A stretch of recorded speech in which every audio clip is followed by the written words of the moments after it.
안녕하세요. 김호영입니다. 오늘은 영업사원이 영업 나가기 전에 꼭 챙겨야 할 준비물이라는 주제로 말씀을 드려보도록 하겠습니다. 여러분들께서는 영업하실 때 어떤 것을 꼭 까먹지 않고 챙겨 나가시나요? 청약서일 수도 있고 전단지일 수도 있고 보험 영업을 하지 않으시는 분들은 다른 팜플렛일 수도 있고 영업사원에게 필요한 어떤 것들을 챙겨서 나가실 거예요. 근데 제가 오늘 말씀드리고 싶은 부분은 그런 눈에 보이는 형태가 있는 그런 물품이 아니라 영업사원이 정말로 꼭 가져가야 할 어떤 한 가지에 대해서 말씀을 드려보도록 하겠습니다. 제가 오늘 2시 반 정도에 고객님과의 미팅이 있었어요. 고객님 자택으로 방문해서 보험 상담을 해드리려고 가는 거였는데 고객님께는 보험 상담에 대한 이야기는 하지 않고 그냥 인사드리겠다고 하고 갔습니다. 고객님의 보험이 실손보험과 치아보험만 가입되어 있는 상태였거든요. 그래서 저는 실손보험만 가입하면은 추후에 큰 병에 진단받았을 때 그 병으로 인해서 재활치료를 한다거나 암이라면 항암치료 그리고 급여를 못 받는 부분 모든 부분의 손해비용을 제가 충족시켜 드리기 위해서는 진단비를 꼭 준비해 드려야 하는 상황이었죠. 그래서 보험에 대한 이야기를 하려고 간 건 아니고 고객에게 언지도 안 했지만 가서 이야기를 나누면서 자연스럽게 보험 이야기를 하고 긍정적인 반응을 얻어내고 왔습니다. 그래서 그 이야기를 드릴 건데요. 고객 집에 방문해서 제가 했던 거는 고객의 이야기를 먼저 듣는 것밖에 없었어요.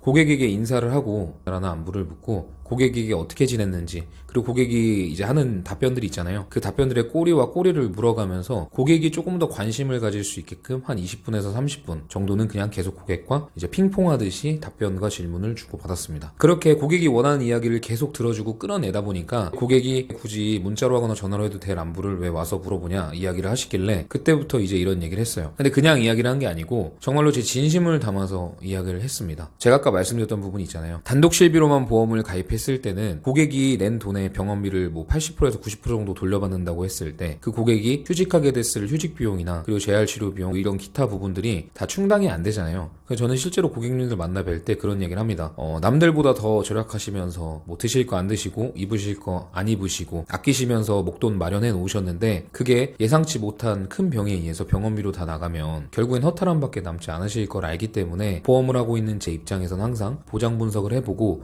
그런 경제적인 리스크가 생길 수 있는 부분은 제가 다 막아드리려고 이렇게 왔습니다 라고 이야기를 하면서 보험을 판매하려는 목적이기보다는 고객의 자산을 안전하게 지켜주기 위해서 그리고 내가 그거를 제대로 해드리지 못한다면 앞으로의 관리자로서 나는 고객들에게 어떻게 더 당당하게 이야기할 수 있으며 그리고 고객님이 저에게 해주시는 그런 감사한 일들 그런 것들을 보답하기 위해서는 보험을 조금 더 안정적으로 더 잘 보장받을 수 있게끔 항상 신경 써드리고 관심을 가져드리는 것이 제가 할 일이다 라고 말씀을 드리면서 사명감을 정말 엄청 많이 전달했어요. 그러다 보니까 고객님께서 보험 가입을 하시려고 하더라고요. 근데 안타까운 부분은 그 고객님께서는 경제적인 권한이 크진 않았어요. 형님이랑 같이 살고 계셨는데 형님께서 경제적인 부분이나 이런 부분을 다 하고 계시더라고요. 그래서 결국에는 형님과 전화통화를 하게 됐는데 형님께서 전화를 받자마자 새로 보험은 가입할 수 없고 보험금 청구나 이런 부분이 혹시 불가능하다면 어떻게 옮기는 방향으로 해보겠다라고 말씀하시길래 제가 대리점으로 옮기긴 했지만 보험금 청구는 얼마든지 지금도 해드릴 수 있다고 말씀드리니까 감사하다고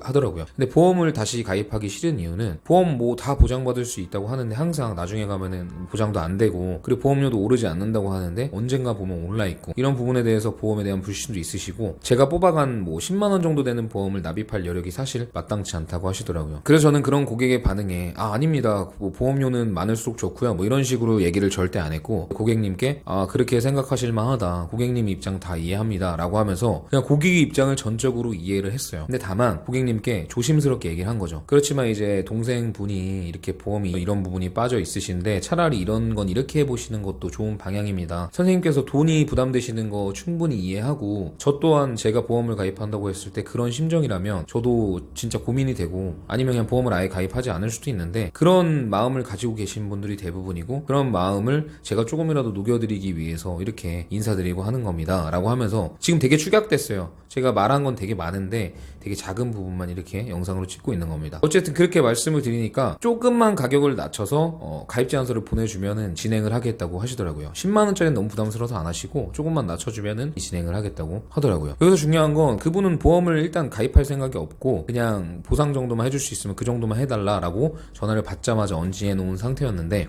고객 이야기를 경청하고 그리고 그 부분을 제일 크게 공감을 해주다 보니까 고객의 마음이 열린 거죠. 그래서 영업사원이 챙겨야 될 준비물이라는 주제로 제가 말씀을 드리고 있는데, 제가 챙겨야 한다고 말씀드리는 두 가지 준비물은요, 공강미경청 그리고 사명감입니다. 세 가지라고 할게요. 이 세 가지만 장착하시고 영업을 나가신다면 그 어떤 영업지에 가서도 고객님들에게 좋은 이미지를 심으실 수 있고 믿음직한 담당자라고 평가받으실 수 있을 겁니다. 그래서 항상 우리가 겉으로 보여지는 부분이라든지 그런 부분도 중요하고, 고객님들께 선물을 드리는 것도 항상 생각하지만 더 나아가서 그런 외적인 부분보다는 정말 마음가짐 자체를 내가 고객님께 이로운 사람이고 정말 이로움을 주겠다라는 모토로 꼭 활동을 나가시고요. 고객과의 대화에서 먼저 내 이야기를 다 풀어놓고 벽이 닫혀있는 상태에서 다 튕겨나오게 하지 마시고, 고객의 마음을 먼저 공감과 경청으로 활짝 열어주신 다음에 그때 내가 원하는 바를 이야기하면 고객님들께서 더 좋게 들어주실 걸 확신합니다. 그러니 이제 활동 나가실 때 챙겨야 될 준비물 3가지, 공감과 경청 그리고 사명감을 꼭 챙기셔서 활동을 나가시면 좋을 것 같아요. 연휴를 앞두고 있는데 화이팅 하시고요. 행복한 하루 되시기를 바라겠습니다.